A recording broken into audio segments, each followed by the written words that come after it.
Parle-moi encore et encore. Peuple de Dieu, il est temps de vous réveiller. Il est temps de s'accrocher à la parole de Dieu. Bien-aimé, Dieu nous a laissé une seule parole.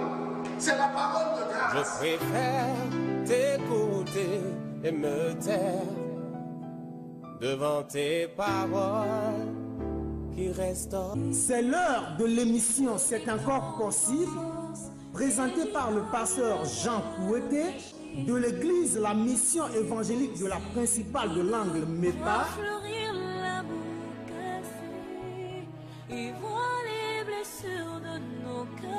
L'église évangélique de la principale de l'Angle MEPA est située à Bekota, non loin du lycée Bekota, en face de la clinique Notre-Dame de la Miséricorde. Programme de la semaine. Dimanche de 9h à 11h, culte d'action de grâce. Mercredi de 18h à 20h30, culte d'enseignement et d'intercession. Audience du pasteur chaque lundi à partir de 9h. Vous êtes richement bénis. C'est plus que l'or, mieux que le diamant, mieux que de l'argent. Seigneur, nous voulons te remercier encore ce soir. Nous sommes en direct pour apporter ton oracle, tes oracles au peuple de Dieu.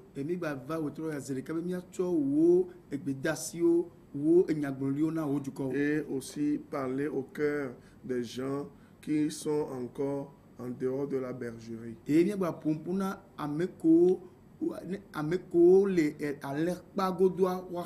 Parce que toi, tu veux sauver les méchants. Tu veux leur donner la vie. Et c'est pour cela que je prie en ce moment. Je prie pour les gens qui sont en train de souffrir. Les gens qui sont en train de traverser les situations difficiles. Les gens qui sont malades. Les gens qui sont pauvres, qui n'ont rien à manger. Les gens qui ont des souffrances spirituelles, psychologiques, psychiques et de tous ordres.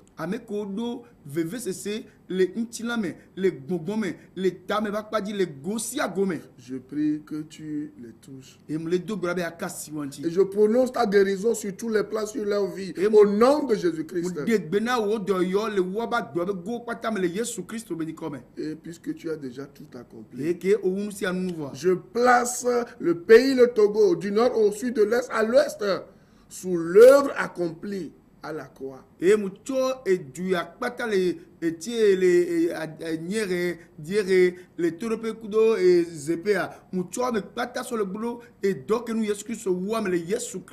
que c'est toi qui es parti à la croix. Et tu nous as donné la victoire. Tu as donné et tu nous as fait de nous des plus que vainqueurs. Merci Seigneur pour la vie que tu nous donnes. Merci pour la délivrance. Merci pour ce pays. Merci pour les dirigeants. Merci pour les acteurs politiques. Merci pour la sagesse que tu leur accordes à tous. Nous proclamons ce soir que Satan est tombé. Il est tombé. Il est perclus. Il est paralysé. Il n'a plus de puissance. Il ne peut plus agir. Sa force est limitée. Merci Seigneur. Au nom de Jésus-Christ. Amen. Amen. Voilà, il y a quelques semaines, nous sommes en train de parler de la sagesse que Dieu nous a donnée en Jésus-Christ. Une sagesse qui nous dit que Christ a triomphé de Satan à la croix une fois pour toutes. Et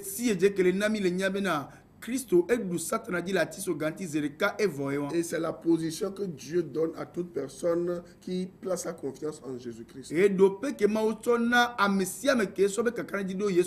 avons dit beaucoup de choses. Et je pense que ce soir, nous allons terminer cette série d'enseignements pour aller à autre chose. Et avant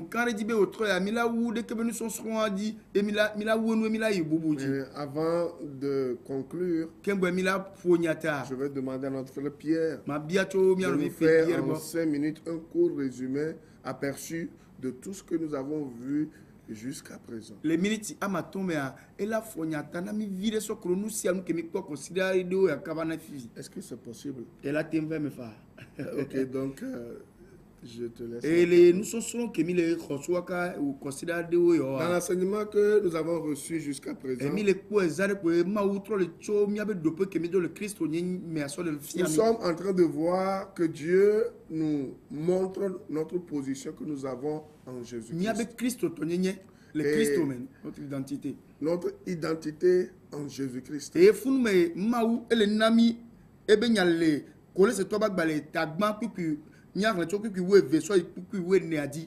Et Dieu nous donne sa parole dans 1 Colossiens 1 verset 12 à 14. Voilà, dans Colossiens 1 verset 12 à 14. Et Dieu nous dit dans ce passage de donner gloire au Père. Qui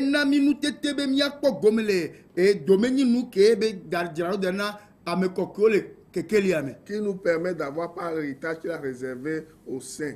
Et Dieu nous fait comprendre qu'il nous a délivrés de la puissance des ténèbres. Et il nous a transportés dans le royaume de son Fils bien-aimé. En qui nous avons la rédemption et le pardon de nos péchés. Et c'est notre identité ou notre position en Jésus-Christ. Et c'est la conséquence. La conséquence est que Satan n'a plus de pouvoir sur notre vie. Et aujourd'hui, nous constatons que beaucoup de gens trompent les chrétiens en leur faisant croire que le diable a encore de l'autorité sur leur vie.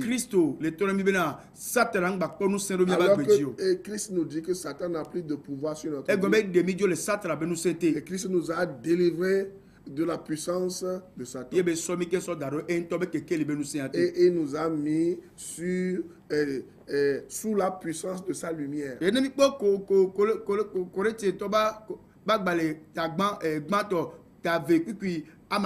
si nous lisons dans 1 Corinthiens 2 verset 6, et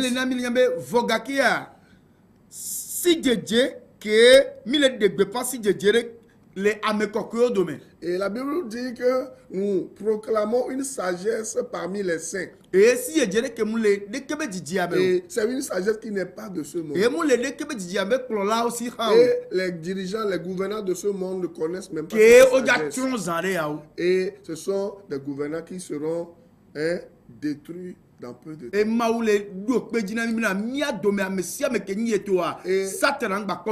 Dieu nous rappelle encore que tous ceux qui appartiennent à Jésus-Christ, le diable ne peut plus avoir de pouvoir sur eux. C'est pour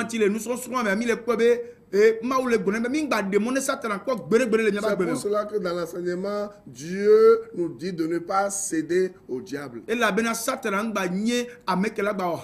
que le diable ne peut plus faire compagnie avec nous. Et nous devons éviter toute personne qui nous enseigne encore que le diable a de l'autorité, du pouvoir sur notre vie. Le diable est tombé depuis. Car en allant à la croix, Jésus-Christ l'a livré en spectacle.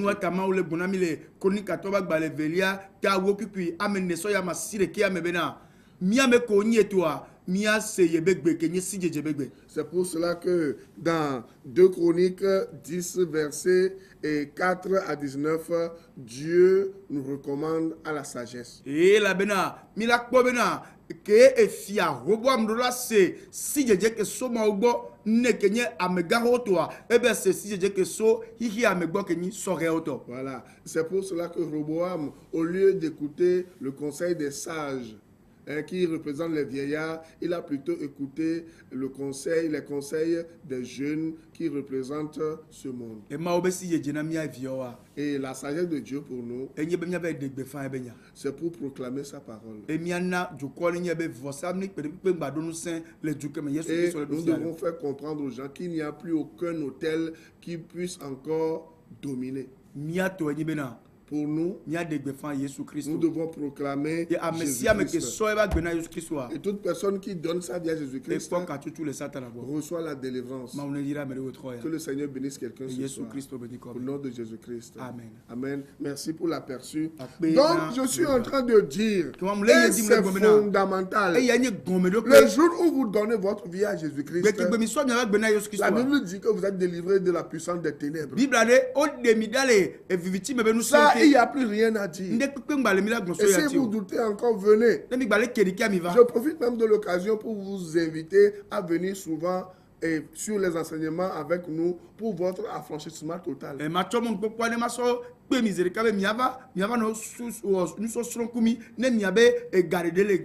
Vous pouvez aussi soutenir cette émission en venant payer des temps d'antenne pour nous. Et je suis en train de vous le dire, beaucoup de gens ne me croient pas. Cette émission est une autoproduction.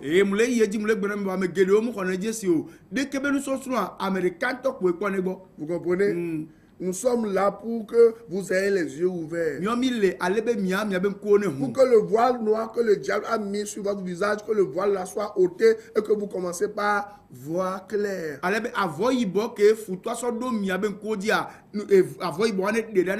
cela que lorsque vous êtes dans un pays et que le pays tourne mal, vous devez faire beaucoup attention. Vous devez vous poser la question. Si Christ vient maintenant, est-ce que je serai sauvé? S'il y a crise et qu'il y a la guerre, est-ce que lorsque ça crépite partout et que je tombe sous une balle, est-ce que je verrai mon Dieu? C'est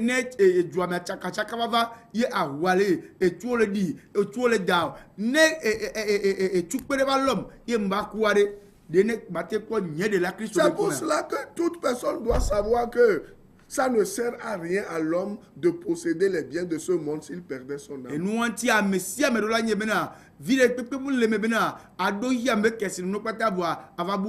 Je vais aller rapidement parce que je n'ai pas assez de temps. Si tu es là, tu me suis en ce moment, et que tu n'as pas encore donné ta vie à Jésus-Christ, sache que ta vie est en danger. Je vois des gens qui militent pour les partis politiques, qui militent pour ceci, obtenir ceci ou cela. Tu vas avoir tout cela, mais tu vas mourir, tu vas laisser tout ça de côté.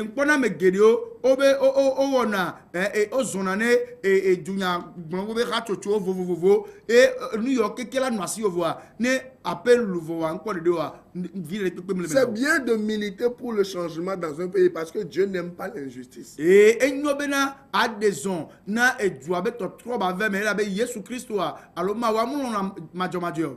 laisse-moi te poser une question. Si tu meurs aujourd'hui, est-ce que tu vas voir Dieu? Je parle à tous les dirigeants, depuis le président, le comité restreint qui dirige le pays avec lui. Je parle de la société civile. Je parle des opposants. Je parle de toutes ces catégories. Il y a des gens à cause de la politique, ils sont rentrés dans des sectes pernicieuses où le diable leur donne ces puissances déchues là. Ils pensent qu'ils sont quelque chose. Alors que, laissez-moi vous dire, si Christ n'est pas dans votre vie, si vous n'êtes pas né de nouveau, permettez-moi de vous dire que vous allez avoir les milliards, les positions, les places, mais vous allez mourir et ce qui vous attend, c'est la souffrance éternelle.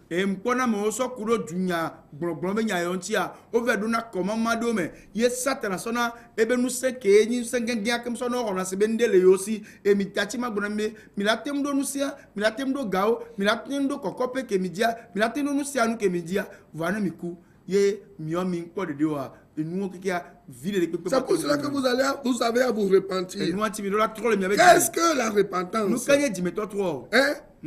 La repentance, c'est changer d'avis. Un changement d'avis qui provoque un changement. Un changement de comportement vis-à-vis de quelqu'un, vis-à-vis de Jésus-Christ. Comme on l'a vu hier à l'église. Se repentir, c'est de permettre à Dieu de te sortir des ténèbres d'une mauvaise vie, d'une vie bizarre, vers une vie glorieuse. Et Dieu veut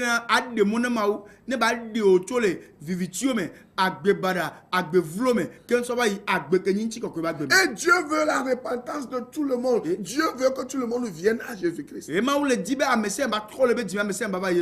Comment se repentir? C'est de savoir que votre vie est en danger si vous ne venez pas à Christ. Et comment se repentir? C'est de reconnaître que Christ a versé son sang pour vous. Et la seule chose qu'il vous demande, c'est de l'accepter comme votre sauveur et votre Seigneur. Si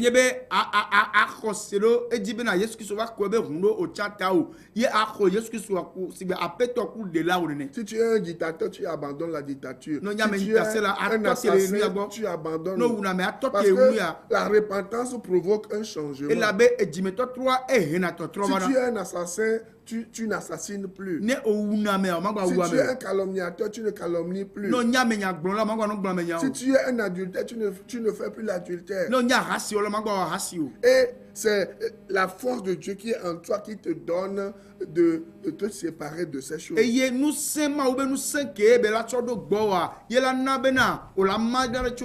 Après la repentance, vous devez vous humilier. C'est ce que nous voyons dans 2 Chroniques 7, verset 14.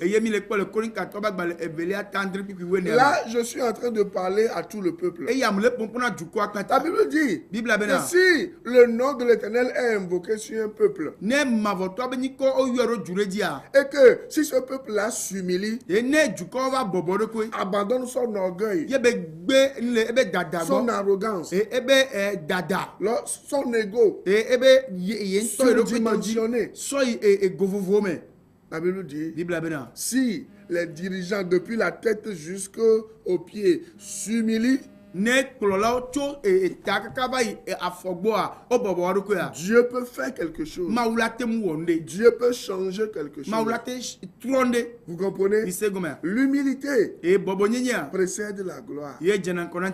Vous comprenez? Mais l'orgueil précède la chute. L'arrogance précède la chute. Donc, après la repentance, regardez dans votre vie. Vous devez passer par le brisement. Vous comprenez? Laissez Dieu vous briser. Vous comprenez? Ne cherchez pas à vous cacher sous la bannière du diable, de Satan.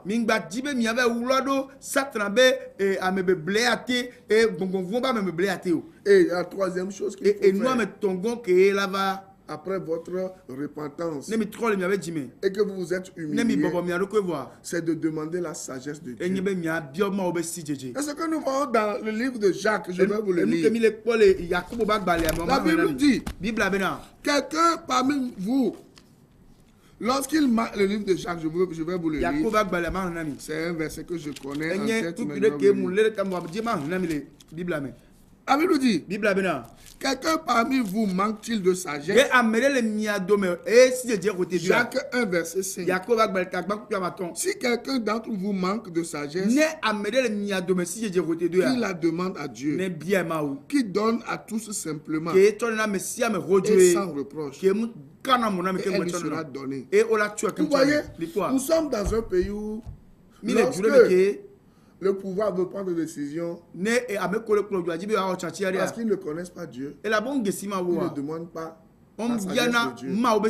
Nous sommes dans un pays où les opposants, parce qu'ils ne connaissent pas Jésus-Christ, ils ne demandent pas la sagesse de Jésus-Christ. Or, si nous lisons dans Proverbe 8, Jésus-Christ a dit qu'il est la sagesse personnifiée, que celui qui le trouve a trouvé le bonheur. Et Bible Jésus Christ si Dieu qui va trop jouer beto vous comprenez? Comment vous pouvez demander conseil aux forces de l'Inde, aux forces diaboliques qui viennent de l'Asie, de je ne sais pas, India, Asia, ce sont des forces qui sont déjà détrônées, qui veulent emmener beaucoup de gens avec eux dans la perdition. Mais comment vous pouvez prendre ces forces-là comme des conseillers? Que o khofia skele wasiro ke o le wo de sia de bena yo ahamera gede over wado kogbo le ke bila pate meno bio to poronya nous seigneur OK si fia zipemulo. Vous comprenez?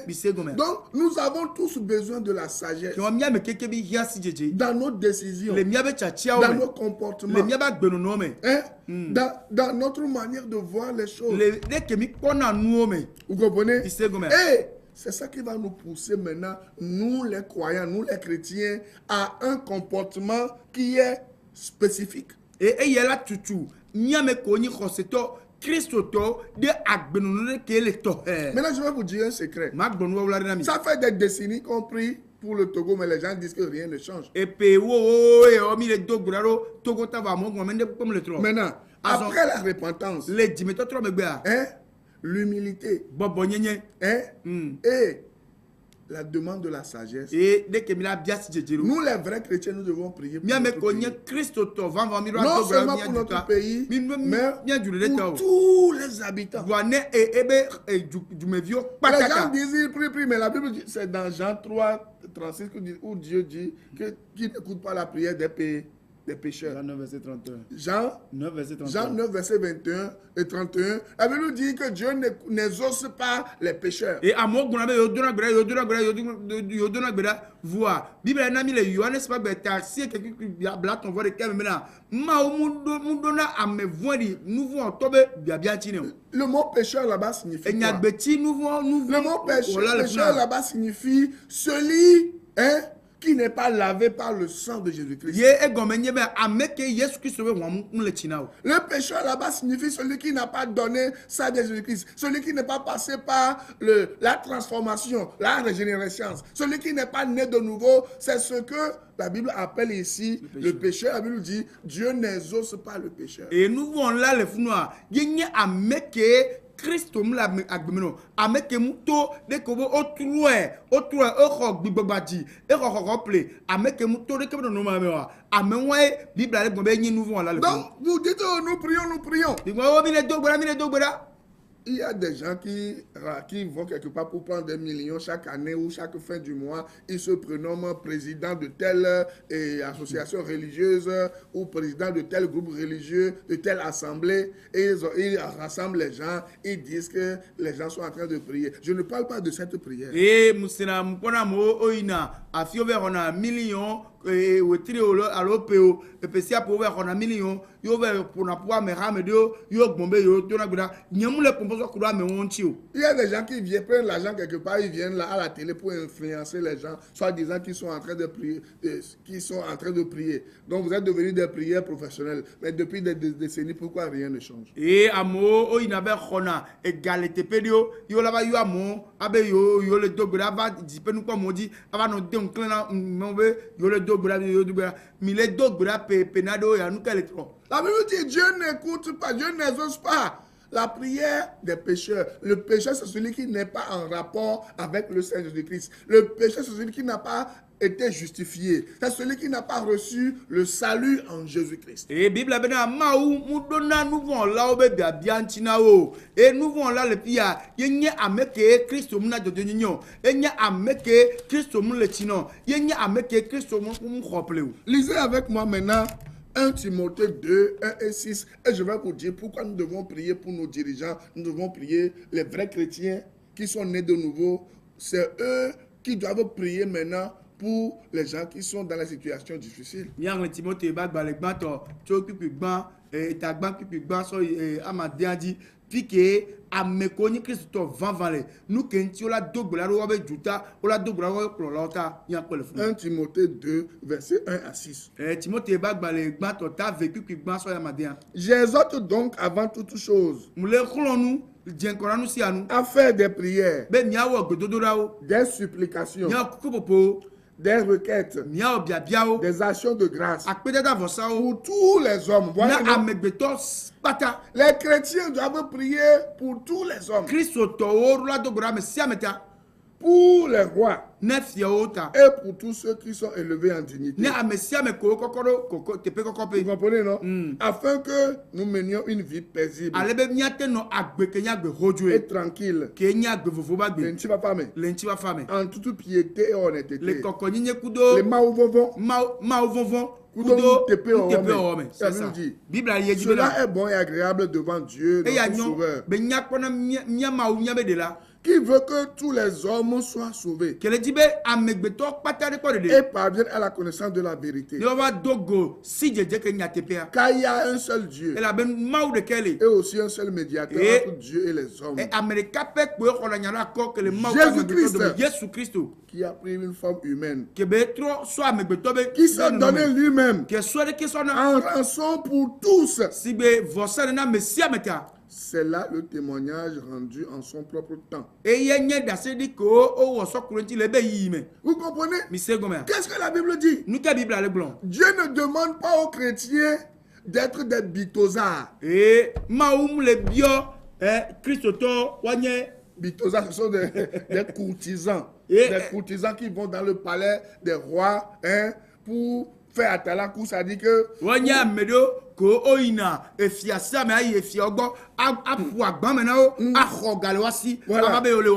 savent que ça ce n'est pas bon. Ils doivent dire au roi que ça ce n'est pas bon. Que le roi doit se repentir, doit changer de comportement. Ils ne veulent pas dire parce qu'ils gagnent de l'argent là-bas. Il laisse la situation comme ça. La Bible dit que nous les chrétiens, notre responsabilité, c'est d'aller vers les dirigeants, de prier pour eux et leur dire que le Seigneur veut qu'ils soient sauvés. Et si les dirigeants ne sont pas sauvés, ne pensez pas que les choses vont changer dans un pays. Vous comprenez? Parce que lorsque les dirigeants vont changer, ils vont reconnaître Jésus-Christ comme leur sauveur, leur Seigneur. Leur cœur sera touché. Leur cœur sera touché. Et de tyrans qu'ils étaient, ils vont devenir des gens humbles. Ils vont devenir des gens pas compliqués. Ils vont devenir des gens conciliables. Lisez la parole de Dieu. Parce que les dirigeants, ce sont des gens manipulables. Les dirigeants, ce sont des gens que les démons manipulent facilement. Ce sont des gens que, parce que ils n'ont pas reçu Christ, le diable peut entrer dans leur cœur. Ils peuvent être possédés. Et puisque le diable, ce qu'il veut, c'est de détruire. Dans Jean 10, on va le lire.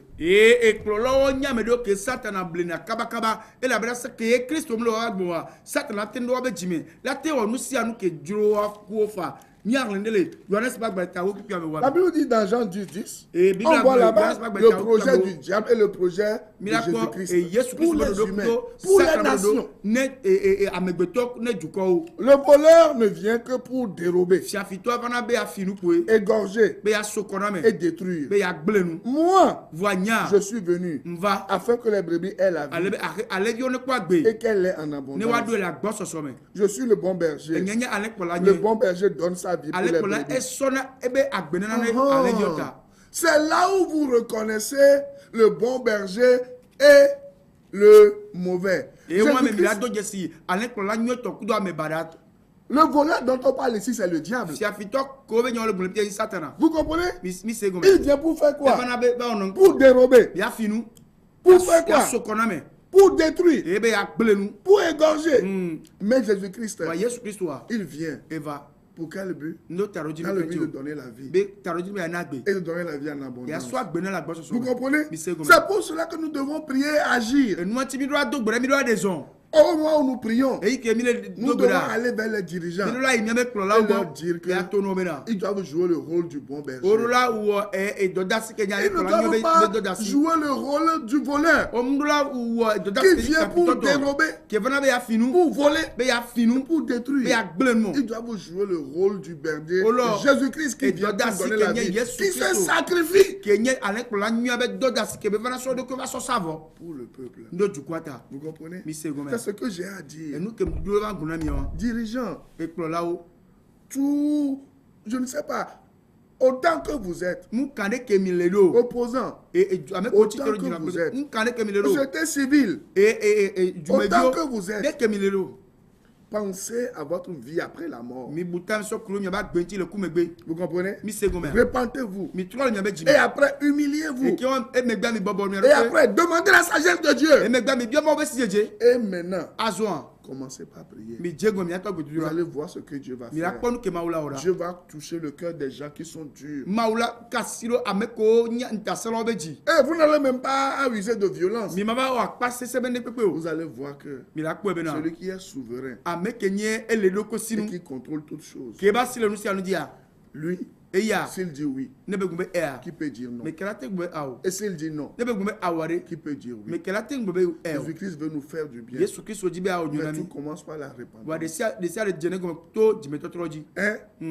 Évitons d'être des tombeaux blanchis.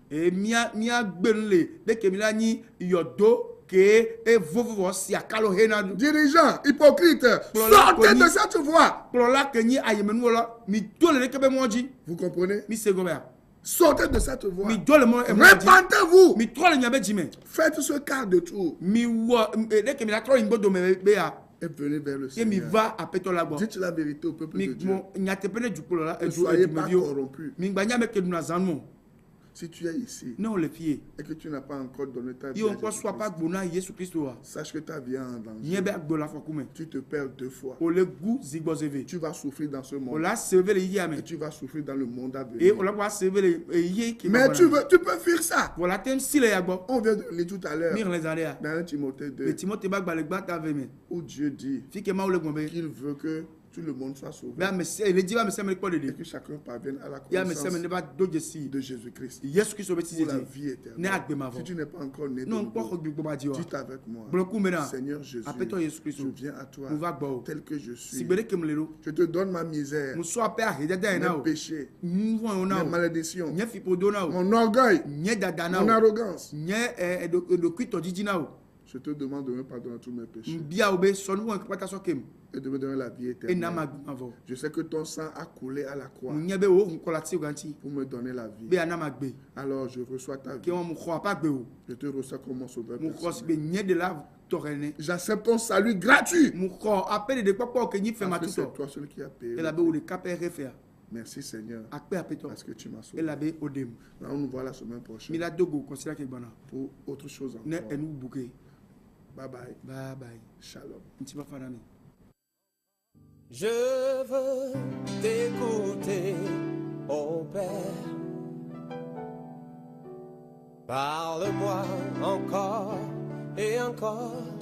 Cette émission vous a été offerte par la mission évangélique de la Principale de l'Angle en collaboration avec l'Institut de théologie appliquée, MEPAITA, 6 à l'étage de l'immeuble La Maison de la Grâce Souveraine de Dieu, en face de la clinique Notre-Dame de la Miséricorde, non loin du lycée de Bekota.